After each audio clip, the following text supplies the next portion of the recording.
Bonjour à tous, on se retrouve aujourd'hui pour faire le point sur le marché avec toutes les infos que nous avons eues dernièrement. Entre la guerre, entre les affirmations de Trump, etc., etc., on a eu énormément de volatilité.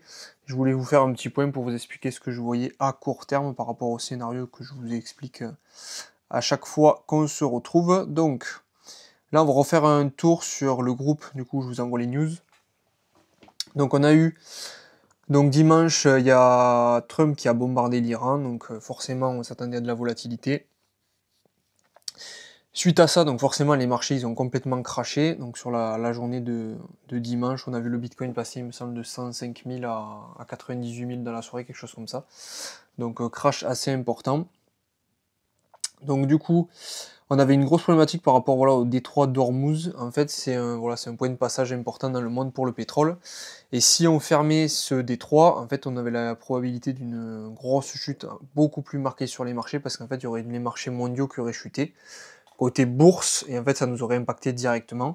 Donc, heureusement, ce détroit n'a pas été fermé et en fait, c'est souvent donc du coup un moyen de pression qu'ont donc du coup l'Iran pour faire pression sur les autres États quand il y a des problématiques de ce genre. Et en fait, ça fait 30 ans qu'ils menacent, on va dire, de le fermer, et ils ne l'ont jamais fait. Donc, on va se dire que c'est une fois de plus qu'une guerre, on va dire, d'information et de qui est la plus grosse, entre guillemets. Donc, il fallait quand même faire attention à ça, parce que si on avait cette fermeture du canal, on aurait pu avoir un crash beaucoup plus massif sur les marchés, et donc c'est pour ça que je vous avais donné les zones, qu'on reviendra après sur le Bitcoin. Donc après on a plein d'informations à droite à gauche, et après voilà, donc là on a eu ça. L'Iran a lancé 6 missiles en direction des bases américaines, donc voilà, le Bitcoin repasse sous les 100 000, etc., etc. Et après on a Trump qui rentre dans la Situation Room, donc là c'est en gros, il rentre dans la pièce où il y a tous ses conseillers, etc., pour savoir qu'est-ce qu'ils vont faire de toutes ces informations et est-ce qu'ils vont riposter ou non. On se retrouve le lendemain, donc aujourd'hui, avec le Bitcoin qui repasse beaucoup plus haut que ce qu'il était, parce que du coup, Trump nous indique que c'est bon, il a fait la paix. Donc encore aujourd'hui, là, on a des rumeurs comme quoi, en fait, ce serait pas forcément vrai à 100%, etc. Donc on va rester vigilant sur du court terme, mais dans tous les cas, ce qu'il faut se dire, c'est que depuis le début de ce cycle, c'est qu'une guerre d'information. C'est-à-dire qu'à chaque fois qu'il y a une bonne news, le marché explose. À chaque fois qu'il y a une mauvaise news, le marché crash.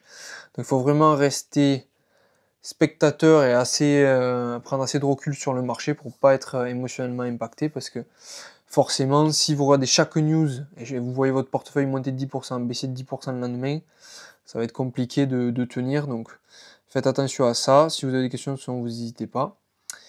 Donc on va revenir maintenant sur le Bitcoin. Donc premièrement, moi je vous parle très régulièrement de la masse monétaire M2, donc vous voyez en jaune ici, qui a un temps d'avance sur le Bitcoin. Donc comme vous pouvez le voir, elle monte sans s'arrêter pour le moment, donc c'est très positif pour nous parce que le marché des crypto-monnaies est drivé par la liquidité, c'est-à-dire que il va suivre en grande partie la liquidité. Et donc on voyait ici qu'on avait du coup une décorrélation du mouvement de la M2 avec le prix du Bitcoin, parce que normalement on aurait dû faire cette correction et repartir à la hausse. Vous voyez, donc c'est pour ça que je vous avais dit ici à 100 000 que je rechargeais un petit peu moi personnellement, même si on n'avait pas atteint la zone parfaite que moi je vous avais donnée, qui était les 97 500 à peu près, 98 000. Je vous avais dit, bon, je recharge un peu là dans le cas où on n'y aille pas, et si on y va plus tard, ben, je rechargerai avec la deuxième partie. Donc ici, on avait remis un petit peu, on est remonté, là on a eu du coup les nouvelles avec tout le bordel avec l'Iran, etc. Et on a craché, et on est venu à 98 300, voilà à peu près. Donc à peu près sur la zone que je vous avais donnée. Donc comme d'habitude, c'est des zones assez larges. Quand je vous dis 100 000, voilà, on est descendu à peu près à 100 100, 100 200. On n'est pas à quelques centaines de dollars près. C'est juste pour vous expliquer que les zones sont intéressantes à prendre en compte. Donc maintenant, je vais zoomer un petit peu plus. Donc si on continue à suivre, donc comme je vous ai dit, la masse monétaire, donc il faudrait qu'on reparte à peu près maintenant, entre guillemets. Mais on n'est pas forcément obligé de repartir maintenant, et je vais vous montrer pourquoi. Donc ici, on a notre Bitcoin, donc j'ai zoomé un petit peu, et donc là, ce qu'on va pouvoir faire, je vais prendre le stylo, hop. On voit ici qu'on a eu donc une grosse phase ici, où le marché il a explosé sur cette bougie. ça nous a donné ici une zone d'imbalance. Donc ça, c'est pour ceux qui sont un petit peu plus avancés. Donc ici, là, c'est une zone où le prix devait normalement revenir parce que ici, en fait, les professionnels n'ont pas pu travailler. D'accord? Donc il faut revenir souvent sur ces zones-là, ce qu'on appelle combler. Donc vous voyez, on est revenu un petit peu ici. Et là, hop, on est complètement venu fermer cette zone où il n'y a pas eu de travail du prix. Donc ça, déjà, c'est plutôt positif pour la suite, parce que du coup, on n'a pas de problème par rapport à ça. Par contre, on a toujours notre gap CME, donc il y a 92 000 qui, quelque part par ici. On ira faire un tour après sur le graphique donc du coup du CME. Mais surtout, ce que je voulais vous montrer, c'était la structure du prix. Donc en fait, ici, si on fait grosso modo, vous voyez, hop, on monte, on descend, on monte, et là, on redescend. Donc là, ici, on a fait ça, mais en fait, quand on regarde ici, ça ressemble à une structure de M. Donc pour ceux qui ont fait la formation, ça, vous l'avez vu dans la formation. Quand on a un M comme ça, c'est une figure de retournement à la baisse. C'est-à-dire qu'en fait, on a de moins en moins de force à la hausse et de plus en plus de force à la baisse. Pourquoi? En fait, ici, donc là, les gens achètent. On arrive ici sur la TH.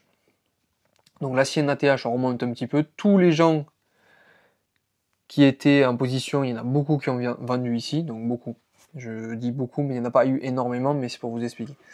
Il y en a eu pas mal qui ont vendu ici. On est redescendu. Ici, les gens se sont dit, bon, ben là, c'est de nouveau un bon prix pour acheter. Et on est remonté. Et là, en fait, les gens se sont dit, bon, en fait, moi, je veux pas attendre que le prix soit ici, parce que ici, je considère que c'est déjà trop cher. Donc qu'est-ce que ça veut dire? Ça veut dire que les gens qui achètent n'achètent plus ici. Ils achètent plus bas. Okay, et les gens qui vendent, ils considèrent que ce prix-là, donc à 110 000, est intéressant, alors qu'avant, ils le considéraient intéressant à 111 000. Donc ça veut dire qu'on a moins de gens qui achètent et plus de gens qui vendent pour un prix qui est moins cher. D'accord? Et donc ça veut dire quoi? Ça veut dire qu'on a une perte de force sur le mouvement du Bitcoin, d'accord? C'est-à-dire qu'ici, on avait encore des gens, là, on n'a personne, donc ça veut dire que là, hop, on se retourne. Et en fait, quand on a cette figure donc de M, c'est-à-dire on a un haut ici qui est un petit peu plus bas que le précédent, si on repasse sous, donc là on appelle ça la neckline, la ligne de cou, alors attendez, parce que là j'ai mon truc qui s'est... Hop, qui est parti, hop. Ici nous avons la ligne de cou, tac. C'est la ligne de base du M, c'est-à-dire que vous avez le début du M ici, hop, le haut, le bas, le haut, et là de nouveau le bas.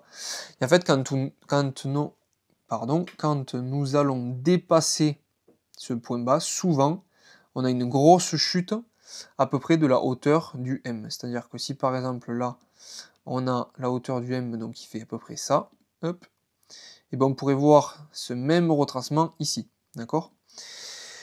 Ici, qu'est-ce que nous avons eu? Donc par rapport aux news qu'on a eu, on a eu le marché qui a craché, et notamment là, quand on a eu les missiles qui sont partis, le prix, vous voyez, il est passé de 103 000 à 98 000 dans la même journée, donc une volatilité assez importante.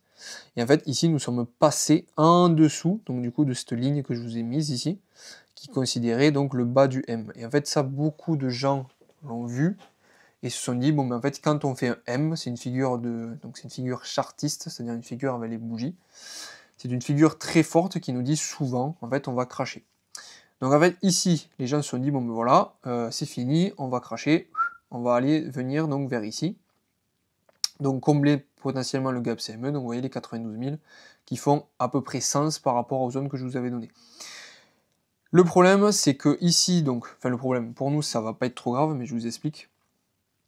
On a eu la news donc, de Trump qui a dit que finalement il y avait la paix, et donc du coup, hop, on est repassé. Donc ça, c'est ce qu'on appelle un fake out. C'est-à-dire qu'en fait, on fait semblant de valider une structure, et puis finalement, on part à l'inverse, d'accord? Et c'est pour ça qu'ici, on a eu énormément de liquidations sur les marchés, c'est-à-dire les gens qui pariaient à la baisse. Donc imaginons, on va se mettre en 1 heure. Hop. Donc là, c'est le prix beaucoup plus zoomé, comme vous l'avez vu. Donc imaginons, vous êtes un trader, vous vous dites, bon ben voilà, là, il y a eu les news de la guerre. Oh là là, ben je mets un ordre de vente. Et ma cible, donc comme j'ai vu que le M il avait cassé, ben c'est 92 000 à peu près, un petit peu plus haut au cas où. Et mon stop loss, on va dire, ben voilà, c'est au-dessus du dernier plus haut, donc qui était ici. Comme ça au moins, ben, si mon scénario il est invalidé, ben je perds pas trop. Ok. Donc là le prix est descendu, donc là ils se sont dit bon ben super, et là hop la news, on est remonté très vite, et donc là les gens ici, donc sur la ligne du coup rouge, c'est la ligne où là leur position va être fermée. C'est-à-dire que là ils ont mis une position qui dit bon mais là j'arrête de perdre plus. Donc là je coupe la position de short. Et quand on coupe la position de short, donc le short c'est le pari à la baisse, ça donne un ordre d'achat. D'accord? Donc là en fait si vous voulez, ici la personne a vendu un actif qu'elle n'avait pas, et en fait elle doit le racheter ici. Donc c'est-à-dire qu'elle va perdre ici, mais du coup là ça donne des ordres d'achat sur le prix, et donc ça nous fait de la force pour monter. Et donc c'est pour ça en fait qu'ici il y a eu énormément de liquidations. Donc les liquidations, c'est l'argent que les traders ont perdu. D'accord? Donc voilà pour ça. Donc là je vais revenir en unité de temps daily. Donc hop. Donc le prix ici est descendu à 98 000, donc malheureusement j'étais pas devant les écrans, donc j'ai pas pu vous dire entre guillemets c'est un bon moment pour acheter. Donc bon, ceux qui l'ont vu, ben, j'espère que vous aurez pu acheter un petit peu. Dans tous les cas, ce n'est pas sûr qu'on n'y retourne pas, d'accord? Donc c'est-à-dire que là, on a temporairement le prix qui se calme. Par contre, moi la M2 elle me dit donc ça devrait remonter. Les news sont plutôt positives, comme je vous l'ai mis ici. Vous avez donc la vice-présidente de la Fed qui dit qu'ils envisagent de baisser les taux dès la réunion de juillet. Donc si on a ça, c'est extrêmement bullish. Donc bullish, ça veut dire optimiste pour la suite. Donc cette news plus la news de Trump qui du coup arrête la guerre, c'est ce qui nous a fait remonter ici. Donc ça c'est plutôt positif. Donc forcément là les marchés ils ont ultra apprécié, donc notamment sur les actifs, donc les altcoins qui sont plus spéculatifs. Donc comme vous l'avez vu, on a le Ethereum qui est descendu de 2500, il est descendu à 2100, et là on est de nouveau à 2400. Donc vous voyez, si vous avez acheté ici, vous avez déjà une belle performance latente, mais dans tous les cas, on reste sur des prix qui sont corrects. Donc vous voyez, les zones que je vous avais données lors du dernier live ont été à peu près respectées. Donc vous voyez, j'avais une zone ici. Sur Solana, j'avais une zone ici, on l'a carrément explosé. Sur le SUI, on est rentré dedans, et bien sûr, j'avais pas mis d'ordre, donc même moi, je n'ai pas pu racheter dans cette zone, donc c'est pas grave, de toute façon, on peut pas avoir tous les points bas. Et puis, dans tous les cas, comme je l'ai dit, on n'est pas obligé de partir directement, donc si on redescend, ben, vous aurez une deuxième entrée sur vos actifs. Donc après, qu'est-ce que j'avais mis? Tao, vous voyez, j'avais mis la zone ici, première zone, deuxième zone. Donc voilà, vous avez des zones qui sont intéressantes dans tous les cas. Si on repart à la hausse, les prix sont bons maintenant. Si on repart pas à la hausse maintenant, ben tant pis, vous attendez. De toute façon, on n'est pas pressé comme d'habitude. Allez, j'essaie d'enlever juste mes deux petits traits. Tac. Donc maintenant, je vais vous montrer donc le gap CME qui est ici. Hop. Vous voyez ici le trou qu'on a. Mais c'est exactement ce trou qu'on appelle ça le gap CME, et c'est ce trou qu'on veut aller venir combler. C'est-à-dire que le prix, il faut qu'il vienne faire quelque chose comme ça, et après, et là c'est bon, il sera comblé. Donc on a 9 chances sur 10 pour combler les gaps. C'est des probabilités, en fait on a très souvent les gaps qui sont comblés dans le futur. Donc est-ce qu'on ira là, est-ce qu'on ira dans 2 ans quand le prix redescendra? On ne sait pas, peut-être qu'il sera jamais comblé, mais voilà, c'était une information que je voulais vous donner. Donc, alors, maintenant on va passer sur la Bitcoin dominance. Donc la Bitcoin dominance, c'est la dominance, donc le pourcentage du Bitcoin dans tout le marché des crypto-monnaies, d'accord? Et donc nous, ça, ce qu'on veut voir, c'est qu'on veut le voir descendre, parce que si elle descend, ça veut dire que l'argent qu'il y a dans le Bitcoin passe sur les altcoins, et nous, c'est là où on veut avoir des sous, puisqu'évidemment, on est majoritairement positionné sur des altcoins. Donc, hop, on redézoome. Donc vous avez vu, en mai, on a eu, hop, une petite phase haussière. Quand on a eu le rebond, après le Bitcoin qui a bien monté, les altcoins ont surperformé un petit peu. On est revenu tranquille. Là, avec toutes les incertitudes, on est remonté. En fait, dès qu'on a l'incertitude et que le marché crache, le Bitcoin va cracher un petit peu, mais en fait, les altcoins crachent beaucoup plus vite. Donc c'est pour ça qu'on a cette dominance qui remonte. Donc là, on est redescendu un petit peu. Je vois énormément de gens parler d'un retour à 70 avant de lancer l'alt saison. Donc ça, c'est un scénario que je vous avais fait il y a un moment. On peut toujours monter, puisque quand le Bitcoin va monter, le reste va suivre. Mais dès qu'on a des petites corrections, en fait, bim, et bien la Bitcoin dominance remonte. Donc toujours à surveiller, mais de ce côté-là, on n'a pas forcément de problématique pour le moment. Alors j'arrive pas à ouvrir. Mais sinon c'était juste là. Hop. On n'a pas forcément je sais plus ce que je disais, bon bref, c'était ça que je voulais vous montrer. Enfin, on n'est pas pressé, voilà, sur le fait qu'elle descende dans tous les cas, mais c'est pas, on n'est pas au jour près, quoi. Ce que je voulais vous montrer, c'était ça. On a une divergence haussière. Donc, qu'est-ce que ça veut dire une divergence haussière? Ça veut dire que nous avons le prix, entre guillemets, qui monte, même si c'est pas un prix, là c'est une dominance, mais on va l'analyser comme tel. C'est-à-dire que là, on a la dominance qui monte, alors qu'on a de moins en moins de force sur le RSI. Donc le RSI, c'est la Relative Strength Index, c'est un actif, c'est un indicateur, pardon, qui nous montre la force relative du mouvement d'un actif, d'accord? Donc là, pour le coup, c'est la capitalisation du Bitcoin par rapport aux autres crypto-monnaies. Et donc là, on peut voir que ici, on était sur une dominance à 76% sur le RSI. Et là, alors qu'on est plus haut sur la dominance, on a le RSI qui monte que à 70%. D'accord? Donc ça nous dit quoi? Ça nous dit qu'on a de moins en moins de force sur la montée. Donc ça, c'est plutôt positif parce que quand on a moins de force, et bien, au bout d'un moment, si on n'a pas de force, ça veut dire que la dominance, pouf, elle va décrocher et elle va baisser. D'accord? Donc ça, c'est plutôt positif. On a le total 3 donc, que je suis, donc ça c'est les altcoins or, Bitcoin et tac, ETH. Donc vous voyez, phase où là le marché monte, c'est là où nos altcoins performent énormément. Quand ça redescend, les altcoins sous-performent le Bitcoin. Donc là on était sur une phase de sous-performance. On a eu une autre petite remontada et là de nouveau un petit crash. Et donc on se retrouve ici. De nouveau sur les supports, donc vous voyez ici le gros support. On a toujours la trendline qui nous soutient, donc on n'est pas passé au-dessous. Donc pour l'instant c'est positif, donc on reste optimiste pour la suite. Donc voilà un petit peu ce que je voulais vous montrer. On a le ratio Ethereum sur Bitcoin qui, on va dire, n'a pas une super tête, mais il tient encore la route, donc il faut tenir ce support pour continuer à monter. Et puis ça devrait bien se passer. Donc voilà un petit peu, bon je vous refais un petit tour rapide, mais ça je vous le remontrerai lors du live. Donc l'or, le dollar se porte plutôt bien par rapport à nos scénarios. L'or pareil, c'est-à-dire que nous on voulait qu'il baisse, pour l'instant il stagne, donc bon, c'est pas forcément trop dérangeant. La masse monétaire, elle explose, donc ça c'est top, donc ça on l'a vu. La capitalisation des dollars, donc ça elle est remontée. Enfin, voilà, c'est pas la capitalisation des dollars, c'est la capitalisation des dollars en USDC. Elle est remontée, pourquoi? Donc ça c'est les stablecoins qu'il y a sur le marché. Et en fait, quand on a de l'incertitude, donc les gens vont retirer leurs cryptos et les mettre en stablecoin le temps que ça se calme pour après pouvoir racheter. D'accord? Et donc là, nous, ce qu'on veut, c'est que ce graphique avec les stablecoins baisse pour dire que les gens investissent leur argent qu'ils ont en stablecoin, d'accord? Et donc là, on a eu une petite remontée. Pourquoi on a eu la remontée? Parce que justement, on a eu l'incertitude. Quand il y a des temps de guerre, etc., dans tous les cas, les gens ont peur, donc ils vont retirer leur crypto-monnaie. Donc c'est pas forcément dérangeant. Par contre, à surveiller, il ne faudrait pas qu'on remonte ici, parce que ça voudrait dire qu'on a de l'argent qui sort du marché, ou alors qui n'est pas investi, et nous, c'est pas forcément ce qu'on veut.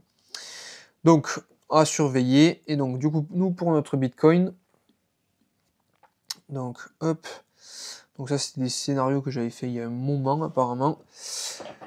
Ici, qu'est-ce que moi je vois donc sur la suite pour vous savoir qu'est-ce que vous devez faire. Donc ici, si on a toujours des bonnes nouvelles, je suis toujours optimiste pour revenir et suivre notre masse monétaire globale. Donc est-ce qu'on sera à mi-juillet à 130 000 comme je vous le dis depuis un mois? Vu le temps que ça prend, c'est de moins en moins probable, entre guillemets, puisque forcément, plus on prend de temps, plus il va falloir que ça monte vite. Donc il faudrait qu'on ait des très bonnes nouvelles. Et vu qu'on approche de l'été, souvent l'été, comme je vous le dis depuis un moment, c'est assez calme. Donc il va falloir qu'on ait des bonnes nouvelles et que ça puisse aller vite pour monter. Dans tous les cas, sinon ça devrait stagner un petit moment, voire chuter un petit peu durant l'été pour repartir sur la fin d'année. Dans tous les cas, ça ne change en rien notre scénario long terme. Donc si vous êtes en panique, etc., mais juste ne regardez pas les écrans, coupez les informations, coupez le bruit, ce qu'on appelle, comme ça vous n'êtes pas influencé et vous ne faites pas des erreurs. Donc voilà pour ça, et en plus de ça, donc si nous avons une baisse des taux, on devrait avoir donc la masse globale la masse monétaire globale qui devrait augmenter elle aussi. On devrait aussi avoir le retour du quantitative easing. Donc le quantitative easing, c'est un sujet un petit peu plus compliqué en macroéconomie. En gros, c'est la Banque fédérale des États-Unis qui va imprimer de l'argent. Donc en fait, si vous voulez, on va avoir de l'argent qui va arriver sur le marché qui n'existait pas avant. Donc en fait, si vous voulez, c'est plutôt bon pour nous, puisque si on a du nouvel argent qui arrive, qui est imprimé à partir de rien, ça veut dire que les marchés vont monter tout seuls par effet mathématique, d'accord? Donc ça devrait arriver. En plus de ça, donc pour l'instant, on n'est pas censé aller en guerre, mais si Trump finalement nous refait des petits tours de passe-passe, on va dire, avec toutes ces news, ça peut, entre guillemets, aider nos marchés, même si à court terme, on va avoir des crashs parce que la guerre, forcément, les gens vont vouloir se dérisquer, mais quand nous avons une guerre, c'est des périodes qui sont très propices, à l'impression monétaire. Pourquoi? Parce qu'en fait, il va falloir financer cette guerre, et pour financer cette guerre, il faut de l'argent. Et pour avoir de l'argent, qu'est-ce qui est le plus facile pour eux? C'est d'en imprimer, tout simplement. Donc, on est plutôt bon de ce côté-ci. Donc, il va falloir quand même surveiller le Bitcoin, donc à court terme, si on redescend. Dans tous les cas, les zones, vous les connaissez. Si on redescend 98 000, c'est la zone 97 500, 98 000. C'est la zone où moi, je rechargerai encore un petit peu. Et si jamais on ne tient pas, s'il y a des mauvaises news, etc., ou alors l'été, là, ça part un peu de travers, hop, on redescendra donc du coup directement au niveau des 92 000, donc ici. Hop, ici, pour aller rechercher donc toutes les liquidités, aller chercher le maximum de peur sur les marchés et repartir ensuite, mais du coup plutôt sur la fin d'année, entre guillemets, après septembre, octobre, et avoir un été plutôt calme. Donc voilà, on va voir un petit peu comment ça va se passer sur les prochains jours et prochaines semaines. Dans tous les cas, pas de précipitation. Nous, on est là sur le long terme, donc on reste sur nos positions et ça devrait tout aller bien. Voilà un petit peu pour tout. Si vous avez des questions, comme d'habitude, vous n'hésitez pas. Et on se retrouve pour le live qu'on fera, donc sûrement le 1, donc dans une semaine ou deux. Voilà, allez, passez une bonne journée.